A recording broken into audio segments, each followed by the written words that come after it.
I want to introduce something that has become a very, very fundamental term both in interest-based negotiation and in positional bargaining. And that is the term of BATNA, or Best Alternative to Negotiated Agreement.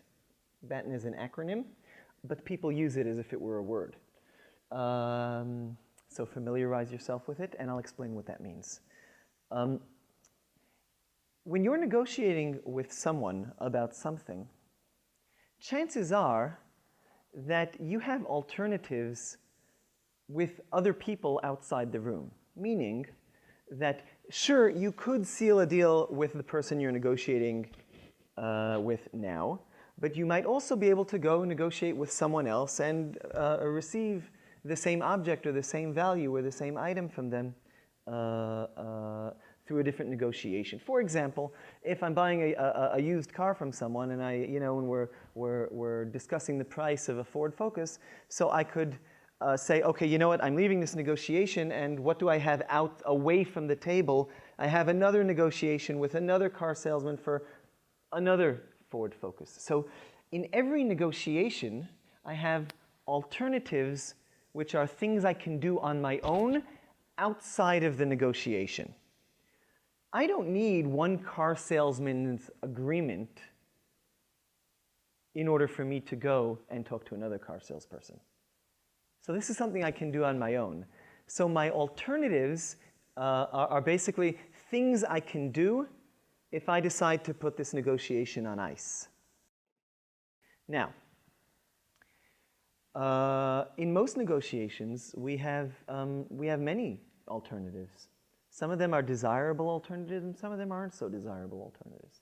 For example, when we're negotiating with our boss for a raise, one alternative we have is we could always quit and go work somewhere else.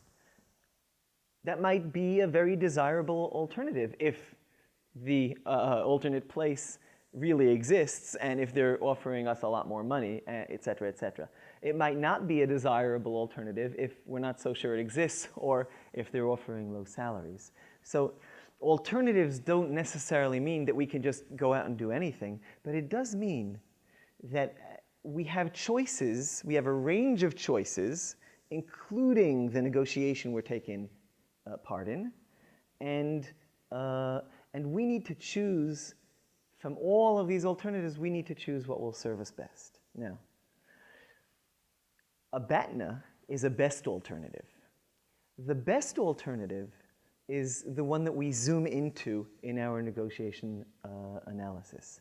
The best alternative is the one that if we would set this negotiation aside, again, we're negotiating over the price of a 2010 Ford Focus. If we would set this negotiation outside, and I'd say, you know what, I'll be back in a while. And I would go out and I would talk to this car dealership about that Ford, and a different car dealership about a different Ford, and a third car dealership about a different Ford, then what I have now is I have three alternatives. We're not in this game to gather as many alternatives. In the end, we're only going to buy one car. So it's not so important to have a gazillion alternatives. What is important is to identify which of these alternatives is the best one. Because that is our benchmark for many things. So what we're going to try and do is we try and understand which of these three Ford Focuses is our best Ford Focus to negotiate over and buy. And then that becomes our BATNA. So if our BATNA, our best alternative to a negotiated agreement with car person over here, is buying a Ford Focus from car dealership number 4 over there, then we now know if this deal doesn't work out, this is what's in the wings. Now, what do we do with the knowledge of what our BATNA is? With the knowledge of what our BATNA is, we do several things. One is we have a benchmark for when we should walk away from that negotiation. If the car dealership we're negotiating with is asking for far more money than what car dealership number 4 was asking us for what it might be essentially the same Ford Focus, then the car dealership number 1 over here is offering us a bad deal. We know we can get a better one elsewhere, so we will get up and leave and go buy our car elsewhere. Okay, so that's one use of a BATNA, is it helps us know when to walk away. In essence, a BATNA helped us identify our reservation point, the point at which we should walk away. Some people go a little further in this and say that the BATNA actually sets the reservation point, and that, I think that's taking it a little too far, but let's set that aside. Of course, the BATNA, what you can do on your own outside, certainly affects your decision-making inside the room. If you decide inside the room to accept a deal that is not as good as the deal you could have gotten outside, then I hope that you've done that after figuring out a very good reason for doing it. And at least after the warning lights have flashed in your head as to why am I doing this? I could go to that other car dealership and get a better deal. So there's one use of BATNA. It keeps us from making mistakes and paying more and getting worse deals when there are better things out there. The second thing that BATNA allows us to do is, if we know what our BATNA is, we can consider bringing it in to the first negotiation. This might sound, in a car sales, it would be something as simple as, Tony down the block is offering me what is essentially the same Ford Focus for $3,000 less. What do you got to say? Can you match that? So by bringing our BATNA into the negotiation as kind of a leveraging move, or as a power move, we're hoping to convince, to persuade the other party into trying to be as good as our BATNA, or maybe even a little better. So we're trying to bring the price down in our negotiation by showing the other person our BATNA. Of course, sometimes that backfires. Sometimes the car dealership rep will say, yeah, fine, go buy from Tony. His cars aren't worth anything. You'll be back here in a year. Or all sorts of things like that. So it's not as if a BATNA is magic, but it's something that we can consider using. BATNA might be able to give us some leverage. Of course, it pays to consider, when you're thinking about the concept of BATNA, it pays to consider not only your BATNA, but the other party's BATNA.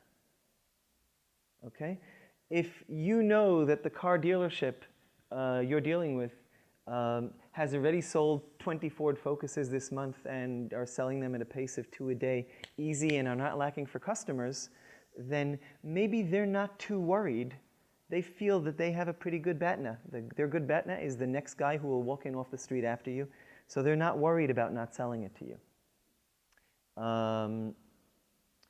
If they would be worried about getting stuck with it for a long time, then their BATNA is a bad BATNA, and that gives you more power. So it pays to consider what their BATNA might be. Another thing to consider about BATNA is that it's worthwhile getting yourself a good BATNA and then making it even better. So before you go to before you go back to car dealership number 1, you might want to go into Tony's car dealership and say, Tony, I know you offered me you offered me the car for $10,000. Is there any way you can give it to me for $9,000? And let's say Tony would, for some reason, give you the car for $9,000. And then you'd say, okay, Tony, I'll consider it and I'll be back. And you go back to the first car dealership. Now, instead of saying, my BATNA is $3,000 less than what you're offering, now you can say it's $4,000 less. So by improving your BATNA, you can improve your gains at the main table, at the negotiation you're actually hoping to end up sealing. So BATNA not only gives you leverage, but improving your BATNA can improve your leverage. One thing to be careful of, though, is something that I call a phantom BATNA. A phantom BATNA is a BATNA which kind of exists in our mind, but doesn't really exist anyplace else. And just as a quick example of this, in a car sales, would be, we walk into the car dealership and we don't like the price that the guy set us, so we say, fine, I'm walking, I'll just buy myself another car at some other place. Now that's not a BATNA. It's not a BATNA because we don't know, we might not know if there are any other car dealerships in town. We might not know if they have any Ford Focuses. We might not know how much they're asking for the Ford Focus. So we don't have any information to indicate that we have a real good alternative out there. We just have kind of a wish or a projection or an assumption that we have something, and we pretend that it's a BATNA. That's not a real BATNA. It's a phantom BATNA. Phantom BATNAs lead us to make mistakes, which is funny because often we can turn a phantom BATNA into a BATNA with just a little research. We could open a paper, we could go on the internet, we could drive around until we find another dealership and then just go in and ask. And then we'll know whether we have a BATNA or not. The same thing if we say, well, we could always quit and get another job. Well, that might not be true. Do some research. Figure it out, find out what the market is, find out if anybody is hiring, etc. Turn that phantom BATNA into a real BATNA before you rely on it, whether psychologically or for real.